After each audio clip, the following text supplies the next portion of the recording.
कहानी शुरू करने से पहले अगर आपने हमारे चैनल को अभी तक सब्सक्राइब नहीं किया तो सब्सक्राइब कर लीजिए और बेल आइकन दबा दीजिए। अगर ये वीडियो पसंद आए तो लाइक का बटन दबाना ना भूलें। इस फिल्म की शुरुआत होती है लियोन फिलिप्स से। लियोन एक रेडियो शो में आरजे है। इस काम की वजह से वो काफ़ी फेमस है। उसे लेडीज़ मैन कहा जाता है। लियोन के फेमस होने की वजह ये रेडियो शो नहीं है बल्कि उसका अब तक का रिकॉर्ड है। वो जब पैदा हुआ तभी से लेडीज़ के बीच में रहा। उसकी सुबह से लेकर शामें लेडीज़ के बीच में ही गुजरती थी।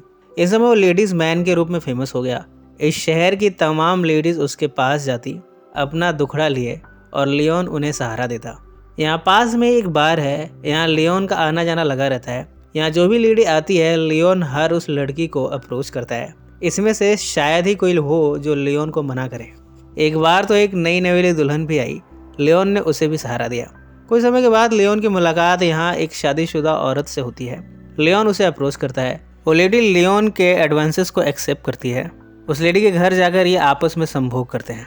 इतने में हस्बैंड दरवाजे पर पहुंचा है। वो इन तेज़ आवाज़ों से ये फिगर आउट कर लेता है कि घर में कुछ गड़बड़ है। वो अपनी वाइफ शेरिल को आवाज़ देता है, पर जब उसे कोई रिस्पॉन्स नहीं मिलता तब वो लॉक तोड़कर घर के अंदर आता है। लियोन यहाँ से भागता है। वो विंडो के पास पहुँचा है। विंडो से वो वस्त्रहीन अवस्था में कूदता है। हस्बैंड भी खिड़की पर आता है। लियोन को भागते हुए देखकर वो जोर से चिल्लाता है, पर अब कोई फायदा नहीं, लियोन तो जा चुका है। इसके बाद लियोन अपने रेडियो शो में पहुंचा है। यहाँ हस्बैंड फ़ोन लगाता है और बताता है कि कोई मर्द उसके घर में घुसा था। वो ये भी कहता है कि वो उसकी वाइफ के साथ संभोग कर रहा था। ये सब सुनकर लियोन काफ़ी अनकंफर्टेबल होता है, जबकि हस्बैंड ने फ़ोन पर बातें करते हुए खुद को पंखे से लटका लिया है। पर उसकी फूटी किस्मत, पंखा सीलिंग से उखड़ गया। बेचारा हस्बैंड ज़मीन पर गिरा और वो भी जिंदा। उसे अपने प्राइवेट अंगों पर चोट लगी। वो इसे सहलाने की कोशिश करता है। इस समय टीवी पर अडल्ट फिल्म चल रही है। इतने में हस्बैंड बार्नी की वाइफ शेरिल आ गई है। शेरिल को तो ये लगा कि बार्नी अडल्ट फिल्म देखकर हस्तमैथुन कर रहा है। इस तरह बेचारे बार्नी का यहाँ मजाक बन गया। इधर लियोन के ऑफिस में उसकी फ्रेंड है, इसका नाम है जूली। जूली भी लियोन को लेडीज़ मैन के घर चिढ़ाती है। वो जानती है कि लियोन के कई औरतों से जिस्मानी संबंध हैं। उसकी इन क्वालिटीज़ की वजह से वो लियोन को कभी भी सीरियसली नहीं लेती। अचानक से जूली के पास यहाँ का बॉस आकर कहता है कि वो लियोन को फायर करना चाहता है। जूली इसकी वजह पूछती है। बॉस बताता है कि लियोन बहुत अनप्रोफेशनल है, ऐसे तो उसका रेडियो चलना बंद हो जाएगा। वो काम के वक्त ड्रिंक करता है। जूली बाद में लियोन को यह खबर देना चाहती है, पर कहते कहते रुक जाती है। लियोन इतना फेमस आरजे है कि जब वो लव गुरु बनकर लव करने के टिप्स देता है तब शहर में लोग उसे सुनते हैं और सुनते हुए आपस में संभोग करने लगते हैं। ये सब लियोन के आरजे गिरी का जादू है। लियोन लड़के लड़कियों को अक्सर रोमांटिक एडवाइस देता है, लव मेकिंग के टिप्स बताता है, पर उसकी हरकतें इतनी अश्लील है कि उसे यहाँ से खदेड़ दिया गया। लियोन के पास हाउस बोट है, वो अपना समय इसमें बिताता है। जूली उसे सहारा देती है। वो लियोन को भरोसा दिलाती है कि वो लियोन के लिए जल्दी ही जॉब ढूंढ लेगी। दोनों कई रेडियो स्टेशन पर जाते हैं, पर लियोन की रेपुटेशन इतनी खराब है कि कोई भी उसे आरजे रखना नहीं चाहता। एक रेडियो स्टेशन उसे रख भी लेता है। यहाँ लियोन को काउंसलिंग का काम करना है, वो भी रेडियो पर लाइव। उसके स्टूडियो में एक नन आती है जिसे कि लियोन काउंसलिंग देता है, पर इन सब में वो नन के बारे में अश्लील शब्द कह देता है। क्या करे, आदत से मजबूर है। उसे यहाँ से भी फायर कर दिया गया है। इधर शेरिल का हस्बैंड बार्नी अपना बदला लेना चाहता है। इंटरनेट से उसे पता चला है कि लेडीज़ मैन के खिलाफ एक ग्रुप एक्टिव हुआ है। बार्नी उस लोकेशन पर जाता है। यहाँ इस शहर के सभी मर्द हैं जिन्होंने क्लब बनाया है। इन सभी की बीवियों के साथ द लेडीज़ मैन ने संभोग किया है। सबके अंदर गुस्सा है इसका बदला लेने का। यहाँ बार्नी भी अपना दुखड़ा सुनाता है। अब इनका बस चले तो अगर लेडीज़ मैन इन्हें मिल जाए तो ये उसे जान से मार दें। इधर लियोन को अभी तक नौकरी नहीं मिल पाई है। उसे एक ख़त मिला है। ये ख़त उसकी पास गर्लफ्रेंड में से किसी एक ने लिखा है। उसने लिखा है कि उसके पास बेशुमार पैसे हैं। इतने तो हैं ही कि लियोन और वो एक खुशहाल ज़िंदगी बिता सकते हैं। वो लियोन के साथ ही रहना चाहती है, पर इस खत में उस लेडी ने अपना नाम नहीं लिखा। लियोन इस बारे में जूली से बताता है। जूली कहती है कि भला इनकी अनएम्प्लॉयमेंट का जवाब ये ख़त कैसे हो सकता है, पर लियोन को भरोसा है कि वो उस लेडी को आप पता लगा लेगा।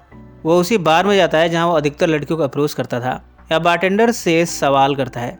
लियोन ने जिसके साथ भी संभोग किया था उसकी लिस्ट बना कर रखी है। वो एक एक करके इनसे मिलने जाता है। जब वो पहले अपार्टमेंट में पहुंचा है तब पहले तो इस लड़की ने लियोन का वेलकम किया, पर थोड़ी देर में वो उस पर पानी फेंकती है और यहाँ से खदेड़ देती है। लियोन एक जिम में भी जाता है। यहाँ जो लड़की उसे मिलती है उसे उसके मुंह पर पंच मारती है। लियोन को उम्मीद है कि वो उस लड़की को ढूंढ ही लेगा जिसने उसे ये खत लिखा है। एक दिन बाद में जूली अपने बॉयफ्रेंड के साथ आती है। लियोन भी यहाँ मौजूद है। जूली का बॉयफ्रेंड जूली की इंसल्ट करता है। लियोन जूली के बॉयफ्रेंड को कन्फ्रंट करता है। इस बात पर दोनों में बहसबाजी होती है। इधर लेडीज मैन के अगेंस्ट मर्दों का ग्रुप सड़कों पर उतर आया है। नारेबाजी होने लगी है। ये उस रेडियो स्टेशन पर जाते हैं जहाँ लियोन काम करता था। यहाँ का बॉस बताता है कि उसने काफ़ी पहले लियोन को फायर कर दिया था, पर वो हाउस बोट का एड्रेस जरूर बताता है। इधर लियोन अभी भी उस लड़की को ढूंढने में लगा है जिसने उसे एक खत लिखा है। मर्दों का ग्रुप लियोन के बोट पर जाता है, पर वो यहाँ मौजूद नहीं। ये सभी बार में पहुँचते हैं। यहाँ इनका सामना लियोन से होता है। लियोन भागता है। सारे उसका पीछा करते हैं। खुशकिस्मती से लियोन को बस मिली। बस पकड़कर लियोन यहाँ से भाग गया। वो जूली से मिलकर अपनी परेशानी गिनाता है। वो कहते हैं कि उसके पास तो अब जॉब भी नहीं है, उस पर से ये मुसीबत। जूली उसे कंसोल करती है। बातों बातों में दोनों एक दूसरे के करीब आते हैं। दोनों आपस में चुंबन क्रिया करते हैं कि तभी यहाँ के वॉल को देखकर लियोन को जैसे कुछ याद आया है। वो एक शॉप में फ़ोन लगाता है। उसे एक लड़की का नंबर निकालता है। लियोन उसे फ़ोन लगाता है। इस लड़के का नाम कैंडी है। कैंडी कहती है कि उसी ने लियोन को खत लिखा है। वो अपने हस्बैंड को छोड़कर उसके साथ भागने को तैयार है। कैंडी कहती है कि वो अपने पति से दुखी है। उसके पैसे लेकर दोनों कहीं भाग जाएंगे। अब लियोन बड़ा खुश है। बार में पहुंचकर वो अपने दोस्तों से कहता है कि वो सोलोमन आइलैंड पर चला जाएगा, एक खुशहाल जिंदगी बिताएगा। लियोन ने नया सूट पहना है। इतने में यहाँ जूली आती है। वो अब लियोन से प्यार करती है। गुस्से में वो लियोन को जोर का पंच मारती है। लियोन कैंडी के बताए एड्रेस पर पहुंचा है। कैंडी उसका वेलकम करती है। लियोन यहाँ निर्वस्त्र होता है। इधर मर्दों का क्लब इस एड्रेस पर पहुंच चुका है लियोन की धुनाई करने। लियोन और कैंडी आपस में संभोग कर रहे हैं कि तभी ये ग्रुप घर के अंदर आता है।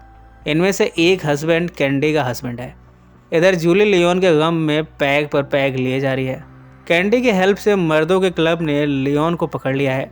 वो उसे ओपन में रिंग में लाकर बॉक्सिंग करते हुए धुनाई करना चाहते हैं। लियोन कहता है कि उसने उनकी बीवी से संबंध बनाया क्योंकि सभी बीवियां उदास थी। उसने उन बीवियों को खुशी दी ताकि वे सभी अपने हस्बैंड के साथ प्यार कर सकें। कुछ मर्द तो हैं जो लियोन की बात से एग्री कर रहे हैं, पर कैंडी का हस्बैंड मानने को तैयार नहीं है। इतने में जूली शहर की और लड़कियों के साथ आई है। जूली को देखकर लियोन अपने प्रेम का इजहार करता है। दोनों एक दूसरे के साथ चुंबन क्रिया करते हैं।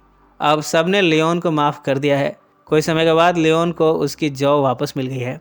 अब वो लेडीज़ मैन के नाम से मशहूर हो गया है। जगह जगह उसके पोस्टर लगे हैं। इसी नोट पर यह फिल्म समाप्त हो जाती है।